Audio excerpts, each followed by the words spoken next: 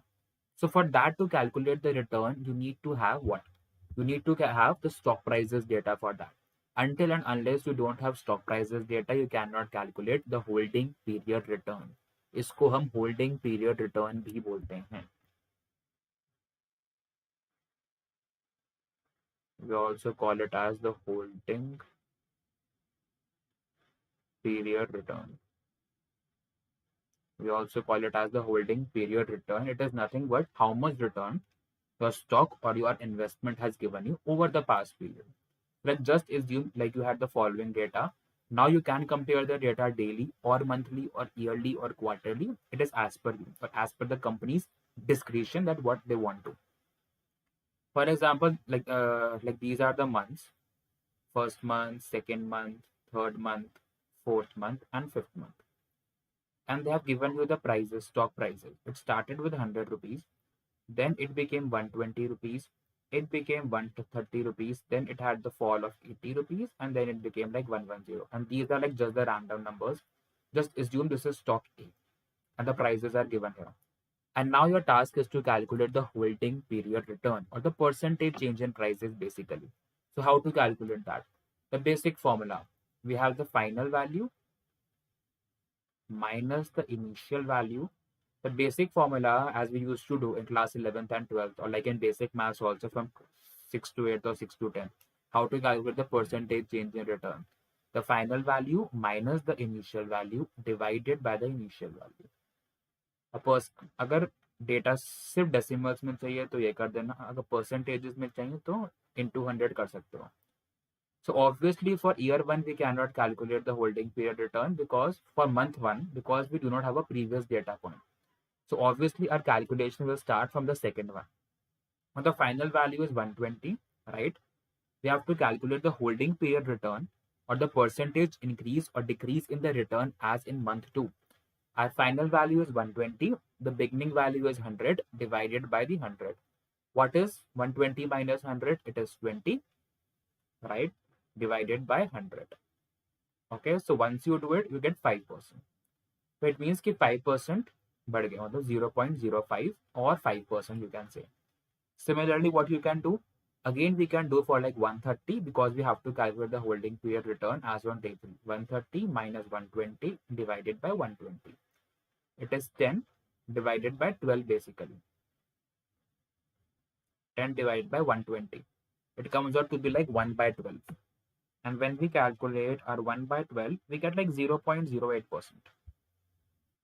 Not percent, like 0.08. Then from 130, it fell to 80. 80 is the final value minus 130 divided by 130. So when we subtract 130 minus 80, we get 50. And 50 divided by 130. It's a negative return of 0.3. If you like multiply it, like we get minus 38% minus 0.3. Okay, again it rose from 80 to 110. Now 110 is the final value. Initial value is 80 divided by 80. 0.37.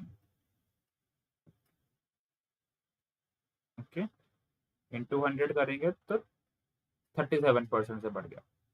ठीक है. So this is nothing but the holding period return. We're getting to know that as on month 2 or year 2 or day 2, as whatsoever your data says, it has increased by 5%.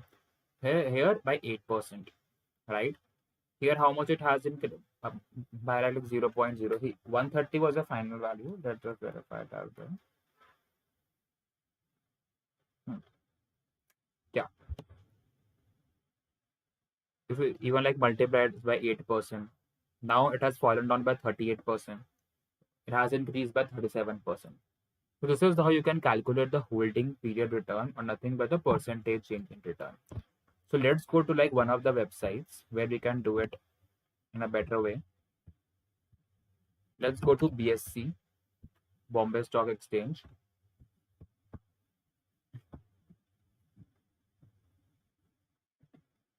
Here you have markets option. In equity, you have the historical data. In the equity section, you have the historical data. So once you click on the historical data, if you want the historical stock prices for a particular stock, click on the historical stock prices. Now we want the equity. Like here you have the option, like you can get data for equity, debt, or like mutual funds, ETFs as well. And what is like mutual fund ETF, we have talked about in one of the sessions. Now see, like you want the data yearly maybe. Okay. Now for which security, like let's take Tata Motors.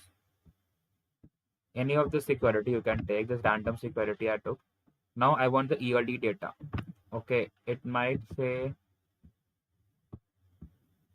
or we can have, instead of yearly, we can also go for the daily data. Okay, to be like more precise. So maybe we can have the data from like 2020, from 1st of April to 2022, 8th March तक का होगा data, obviously, because like today, as I'm shooting this video, it's 8th of March. So when I submit here I get all the stock prices. Let's download this Excel sheet first. Now I'll just open this Excel sheet.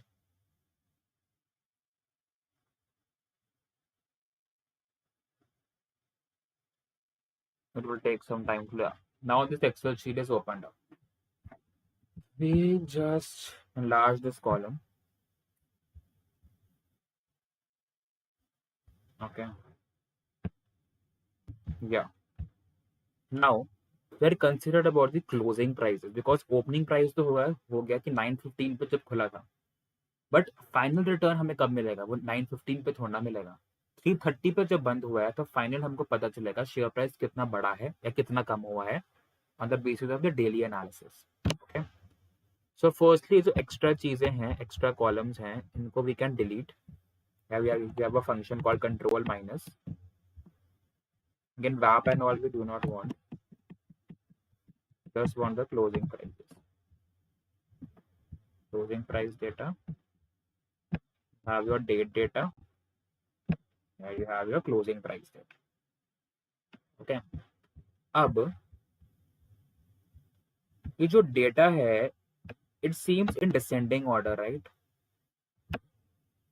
Descending order में लग रहा है, मतलब कि नया data पहले आ रहा है और पुराना बाद में आ रहा है. तो इसको हम क्या करते हैं, कंट्रोल शिफ्ट डाउन की से पूरा हो जाएगा select.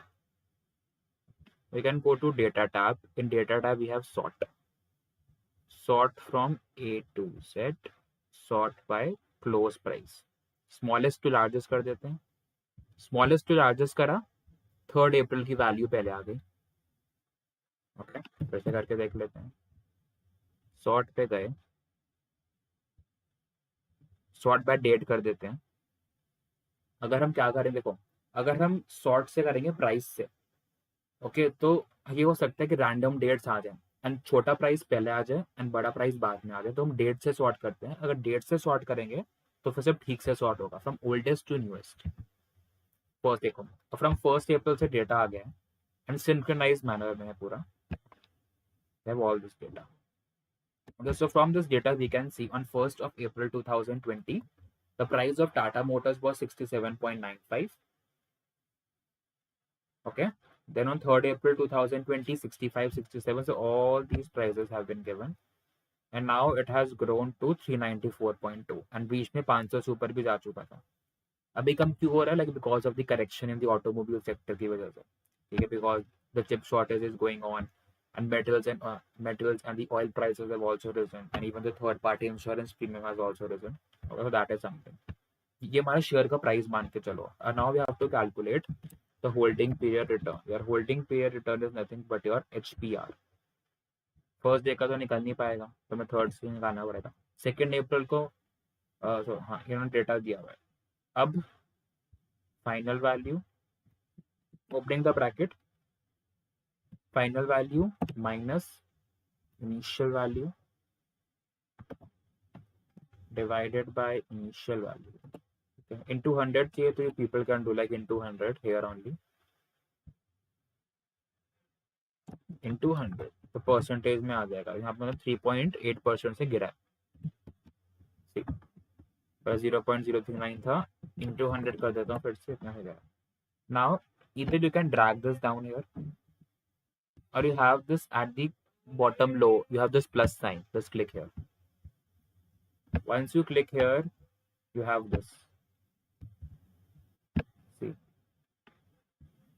so all these percentage change. It says on April 3rd as compared to April 1, Tata Motors stock fell by 3.8%. Then it rose by 3.13%. Then it fell by 0.37%. Then it rose by 10%. Then it fell by 1.95%. Okay, so these things are there. अब these we have the holding period return. अब ये हो गया है कि एक stock ने एक पर डे के बेसिस पे कितना रिटर्न दिया. अब this can be calculated on a monthly basis, yearly basis, quarterly basis, as per, and बाकी सारे ऑप्शन वहां पे दिए थे.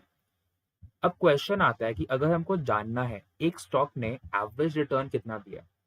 Okay, like you might witness or like you might have heard in various news channels or in your like classes as well, this stock has given an average return of itna percent over the past 1 year or over the past 10 years. How to calculate that average return? अब हमको holding period return तो निकालना आता ही है. मान लो कि 10 आ गया, 12 आ गया, 13 आ गया, मतलब किसी भी स्टॉक का. I'm just taking some random numbers and these are the returns that you have got. How to calculate the average? All simple. Sum of all the observations divided by the number of observations. हम पिछले वाले में चल लेते हैं, जब हमने करा था ना एग्जाम्पल ये वाला. हाँ,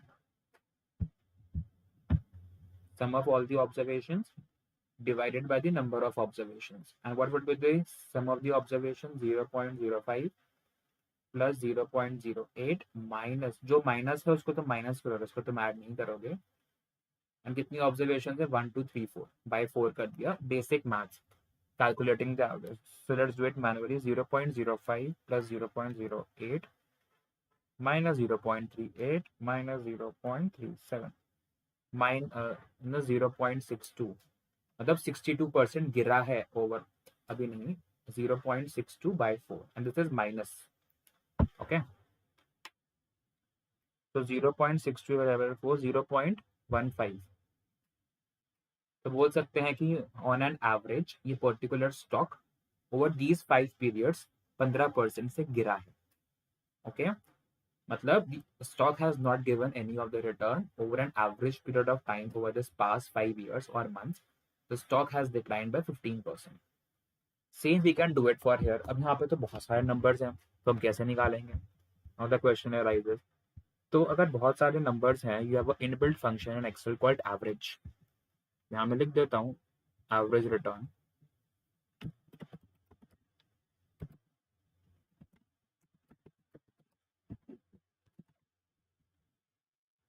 Now how to calculate the average return? You have a formula called average. Open the bracket. Just select these numbers. अब जब हम करेंगे select तो बहुत टाइम लगेगा, जब ऐसे तुम ड्रैग कर रहे हो. Shortcut control shift and down की एक साथ, कंट्रोल शिफ्ट एंड डाउन की एक साथ. Okay, control shift and down की एक साथ करा, क्लोज करा. You got the average. It means इसको हम इंटू 100 करेंगे तो 42%. It means over the time period from 1st of April 2020 to 7th of March 2022, the stock has given a return of 42%, and that is the average return. Okay. Now, like one more doubt people ask me, how to calculate the CAGR? ये CAGR कैसे निकालते हैं? ये चीज आती है दूसरी. अब CAGR का कॉन्सेप्ट ये है, CAGR मीन्स, इसको मैं डिलीट कर देता हूँ. हाँ, CAGR का बेसिकल कॉन्सेप्ट है, it is the compounded annual growth rate. CAGR, C for compounded, A for annual, G for growth, and R for rate. It is nothing but your final value minus your initial value to the power of 1 by n. N is the time period or number of years or number of months, as the question is saying you, minus 1. Minus इस value को calculate करने के बाद है, 1 by n minus 1 नहीं है. ठीक है. सो ये हम शेयर प्राइस के टर्म्स में करते हैं कि फाइनल शेयर प्राइस कितना हुआ. Like when we purchase the share, that was the initial value, and on the date of our calculation, whether we are calculating और whether we are selling it. Okay, मतलब कि वो price कितना है. तो अगर यहाँ पे देखें, इनिशियल प्राइस वॉज 100 रुपीज, तो in denominator we have 100 rupees here, right? Final price like was like 110 rupees. अब इस 110 से हमको कुछ फर्क नहीं पड़ता, हमने हमने मतलब होल्डिंग पीरियड का रिटर्न है, मतलब अभी हमने शेयर बेचा नहीं है, या हमने 110 पे शेयर बेच भी दिया, ठीक है, इट डजेंट मैटर। CAGR में बस फाइनल वैल्यू हम लेंगे यहाँ पे, यानी बीच की वैल्यू से कोई मतलब नहीं है। फाइनल हमारा 100 पे कितना बना, ये अब time period for you, it can be 10 years, it can be 30 years, it can be 100 years, but for the sake of easiness में 5 दिया है मैंने। अब कितने साल का पीरियड था? 5 years का पीरियड था। 1/5 whole -1, so now let's do it with the scientific calculator. 110 divided by 100, 1.1 to the power of 1/5, 0.22 -1। Negative return दिया है 0.78, ये नेगेटिव रिटर्न है, ठीक है, दैट इज वन थिंग। अब सिमिलरली यहाँ पे तुम CAGR कैसे निकालोगे ऑन एक्सेल? अगेन सिंपल, इसमें कोई एज फॉर्मूला नहीं है, but just the kind of values you can take. Final value कितनी है हमारी स्टॉक प्राइस डाटा की, डिवाइडेड बाय इनिशियल वैल्यू कितनी है, ये थी। इसको हम ब्रैकेट्स में कर देते हैं, ताकि जब हम पावर लें वो सिर्फ B2 की पावर पे ना दें। पावर कितने लें, ये है डेली, एंड हमारे पास कितनी ऑब्जर्वेशन हैं, ये हम इस सेल से निकाल सकते हैं, बिकॉज ये डेली डेटा है। If we go down, we have the observation for 481 days, 481, but 481 में से एक तो हेडिंग ही है, तो कितना हो गया 480, right, to the power of 480। अब डेज के बेसिस पे हो रहा है, डेज के बेसिस पे बाय 365 करोगे, कितना कर लिया 480 by 365, okay. We may be the numbers are unusual, तो भी वो वैल्यू ले नहीं रहा है, I will just remove it, just enter it once again, इतना, ओके। अभी इसको छोड़ो, 4.7। Now if we do 480 by 365 is 1.31. अब now we can go here into the power function we can use of this, closing it, okay, it says कौन से number की power, so eitherly we can use the function directly, you have the power function, number is this, power कितनी लगानी है उस पे, E6 का cell, we closed it, we got this। इस वैल्यू को तो -1 कर सकते हो, -1, this is the CAGR, 6.74% is your CAGR, and this is how easily you can calculate on Excel also, okay? That's all for today. I'll see you in the next session.